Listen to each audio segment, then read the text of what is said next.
샬롬, 지난밤 평안하셨습니까? 오늘은 2025년 11월 1일, 11월의 첫날입니다. 11월 한 달도 우리 하나님과 동행하는 복된 나날이 되기를 바랍니다. 이 시간 주시는 하나님의 말씀은 디모데후서 1장 1절부터 8절까지입니다. 여기 시리에 빠진 청년이 한 사람 있습니다. 여기에 절망에 빠진 청년이 한 사람 있습니다. 어떻게 하면 우리가 이 청년을 위로하고 격려할 수 있을까요? 인생의 선배로서 여러분들이 그들을 일으켜 세울 수 있는 여러분만의 비법이 있다면 한번 말씀해 주시기 바랍니다. 여러 가지 많은 방법들이 있겠지만 그 중에서 절대로 하지 말아야 할 것이 있습니다. 첫 번째, 어설픈 충고와 해결책 제시하기. 이렇게 해보는 게 어때? 또는 내가 너라면 이렇게 했을 텐데 라고 말하지 말아야 한다는 겁니다. 상대방이 힘들다고 느끼는 상황에서 어설픈 해결책을 제시하는 것은 상대방을 무시하는 것처럼 느껴질 수 있습니다. 지금 상대방이 원하는 것은 조언이 아니라 그저 자신의 이야기를 들어줄 사람입니다. 두 번째, 자신의 경험과 비교하기. 나도 예전에 너랑 똑같은 일을 겪어봐서 잘 알아. 나 때는 말이야. 자, 무슨 말입니까? 비슷한 경험을 공유하려다가 오히려 상대방의 어려움을 무시하는 것처럼 여겨질 수 있다는 겁니다. 나도 다 해봐서 알아. 지금 필요한 것은 당신의 경험이 아니라 상대방의 고통을 인식하는 겁니다. 세 번째, 상대방의 감정을 축소하거나 무시하기. 그거 별거 아니야. 시간이 다 해결해 줄 거야. 이런 말은 정말 우리가 하지 말아야 합니다. 그 사람은 힘들어 죽겠는데 별거 아니라고 말하면 그 사람의 존재 자체가 부정을 당하는 겁니다. 같은 맥락으로 힘내 라는 말도 조심히 사용해야 합니다.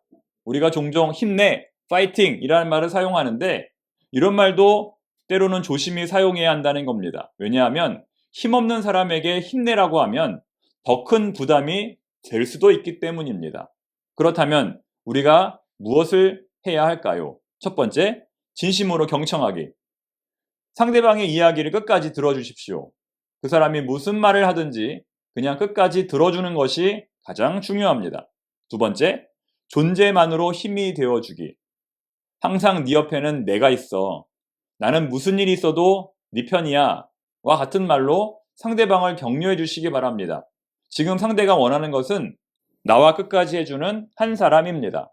세 번째, 필요한 건 물어보기. 내가 어떤 걸 너를 도와주면 좋을까? 내가 어떻게 너를 도와주면 좋을까? 라고 구체적으로 물어보십시오. 상대방이 필요한 것을 도와주는 것이 진정한 도움입니다. 의뢰의 짐작해서 필요하지 않은 것을 도와주면 오히려 해가 될 수 있습니다. 이처럼 우리 주변에 누군가가 시리와 낙심에 빠져 있다면 함부로 도와주기보다는 상대방의 의향을 물어보고 기도하는 마음으로 도와주어야 할 것입니다. 오늘의 본문은 시리와 낙심에 빠진 목회자 한 사람을 격려하는 바울의 편지입니다. 그 시리아 낙심에 빠진 목회자는 바로 디모데입니다. 디모데는 바울의 가장 중요한 동역자이며 동료였습니다. 성경에 디모데라고 하는 이름은 무려 26번이나 등장합니다. 사도행전에서부터 히브리서에 이르기까지 총 12권에 걸쳐 26번 그의 이름이 등장합니다. 바울은 디모데를 2차 전도 여행 중에 루스드라라고 하는 곳에서 만났습니다. 루스드라는 디모데의 고향입니다. 디모데의 아버지는 헬라인이었고 어머니는 유대인이었습니다. 디모데는 외조모 로이스와 어머니 유니게의 믿음을 물려받아 어릴 때부터 신앙으로 아름답게 성장한 청년이었습니다. 그리고 바울에게 안수를 받고 목회자가 되었습니다. 그때 놀라운 성령 체험을 했다고 성경은 말씀합니다.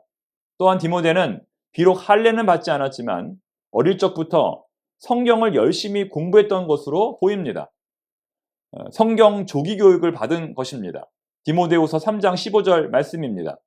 또 어려서부터 성경을 알았나니 성경은 능히 너로 하여금 그리스도 예수 안에 있는 믿음으로 말미암아 구원에 이르는 지혜가 있게 하느니라. 여기까지 정리해보면 디모데는 모태 신앙의 가정에서 태어나 성경 말씀을 열심히 공부한 뒤에 성령 체험을 하고 안수를 받고 목회자가 되었습니다. 디모데는 바울의 모든 사역자들 가운데 가장 귀하고 중요한 동역자로 쓰임을 받았습니다. 자, 그런데 여러분, 무엇이 문제였을까요? 본문 7절 말씀 함께 읽어보겠습니다. 7절. 하나님이 우리에게 주신 것은 두려워하는 마음이 아니요 오직 능력과 사랑과 절제하는 마음이니. 자, 무슨 말이냐면 한때 하나님 앞에서 귀하게 쓰임받았던 목회자 디모데가 지금은 두려움과 공포 가운데 사역을 제대로 감당하지 못하고 있다는 겁니다. 지금은 두려움과 공포 가운데 떨면서 하나님의 일을 하지 못하고 있다는 겁니다. 왜 그랬을까요? 일단 그는 몸이 연약했던 것 같습니다.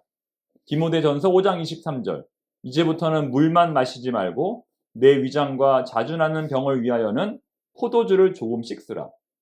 디모데는 속병이 나서 약을 써야 하는데도 사람들의 눈치를 보느라 제대로 쓰지 못하는 마음이 연약한 사람이었던 겁니다. 그래서 바울이 포도주를 쓰라고 강하게 권면했던 겁니다.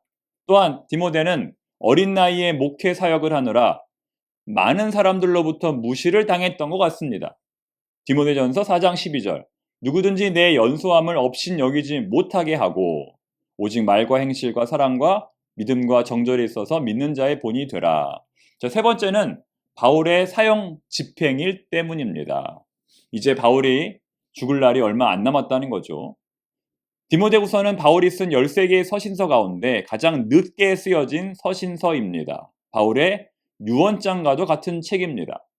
그래서 오늘의 본문 디모데후서 1장 1절을 보면 생명의 약속대로라고 하는 구절이 나옵니다. 이제 바울의 생명이 정말 얼마 남지 않았다는 겁니다. 또 디모데후서 4장 6절에서도 바울은 이렇게 말합니다. 전제와 같이 내가 벌써 부어지고 나의 떠날 시각이 가까웠도다. 이와 같은 이유들로 인해 디모데는 낙심하고 절망하고 의기소침에 빠져 있었던 것입니다. 바울은 이러한 디모데를 어떻게 위로하고 격려할까요? 우리가 앞서서 진정한 위로와 격려는 진심으로 그 사람의 말을 들어주고 끝까지 그의 편이 되어주는 것이라고 했습니다. 바울도 마찬가지입니다. 바울은 먼저 디모데를 다음과 같은 인간적인 위로로, 진실한 위로로 그를 격려합니다. 나는 항상 너의 편이다. 나는 정말 네가 보고 싶다. 디모데후서 1장 3절 4절 말씀입니다. 내가 밤낮 간구하는 가운데 쉬지 않고 너를 생각하며 4절 내 눈물을 생각하여 너 보기를 원함은 내 기쁨이 가득하게 하려 함이니. 밤낮 쉬지 않고 너를 생각한다. 만약 내가 다시 너를 만나게 된다면 얼마나 기쁠지 모르겠다. 심지어 디모데후서 4장 9절에서 바울은 단도직입적으로 디모데에게 이렇게 말합니다. 너는 어서 속히 내게로 오라. 비록 지금은 물리적으로 멀리 떨어져 있지만 영적으로는 너와 가까이에 있다. 너를 가까이에서 만나고 싶다고 바울이 디모데를 격려하는 것입니다. 지난 3월과 7월에 오셔서 설교했던 유은걸 교수님, 여러분 기억나시죠? 대학교 때 저의 멘토였습니다. 대학교 1학년 때부터 군대에 갈 때까지 일주일에 한 번씩 만나서 식사하고 성경 공부를 했습니다. 그런데 한 번은 저에게 이런 말을 하더군요. 나는 네가 이 대학에 들어오지 않았더라도, 너가 이 동아리에 들어오지 않았더라도 나는 너를 위해서 기도하고 너를 위해서 응원할 것이다. 저는 이 말이 지금도 생각이 납니다. 지금 이렇게 너와 공부하고 식사하는 것이 어쩔 수 없이 하는 것이 아니다라고 하는 진심 어린 격려의 말입니다. 사랑하는 교우 여러분, 우리는 청파동 교회라고 하는 교회를 통해서 만났습니다.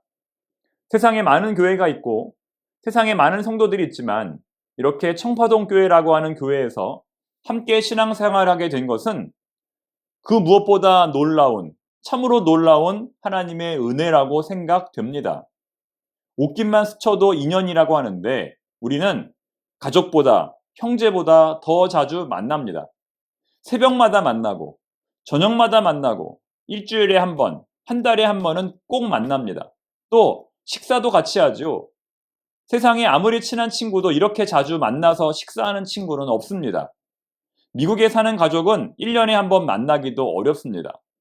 청파동 교회라고 하는 이 교회가 우리를 이렇게 연결시켜 준 것입니다. 그런데 우리가 여기서 더 나아가서 비록 청파동 교회가 아니더라도 여전히 우리는 주 안에서 한 가족이고 한 성도인 줄로 믿습니다. 자, 무슨 말이냐면 현재 교회에 등록한 교우들도 우리의 형제이지만 아직 등록하지 않은 교우들도 우리의 형제라는 겁니다. 청파동 교회 마당을 걸어다니는 지역 주민들도 우리의 형제이고 여기에 주차하는 지역 주민들도 우리의 형제이고 또 교회 앞 카페에서 커피를 마시는 분들도 우리의 형제라는 겁니다.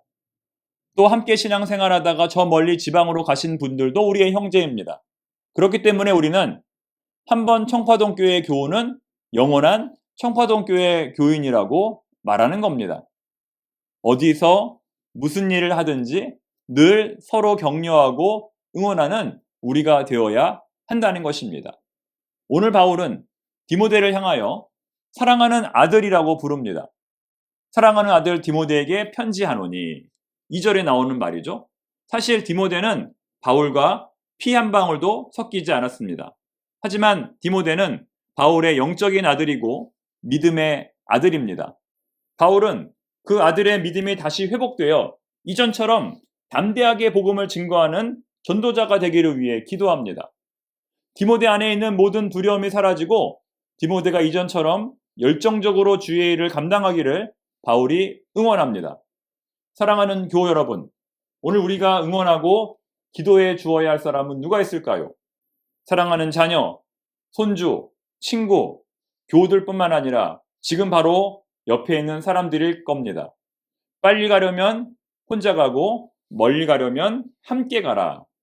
같은 수의 사람들이 모여 있어도 서로 격려하면서 도와주면 훨씬 더 좋은 결과를 만들어낼 수 있다는 겁니다. 이러한 사실을 기억하고 앞에서 끌어주고 뒤에서 밀어주고 옆에서 격려하는 우리 모두가 되기를 소망합니다. 기도하겠습니다.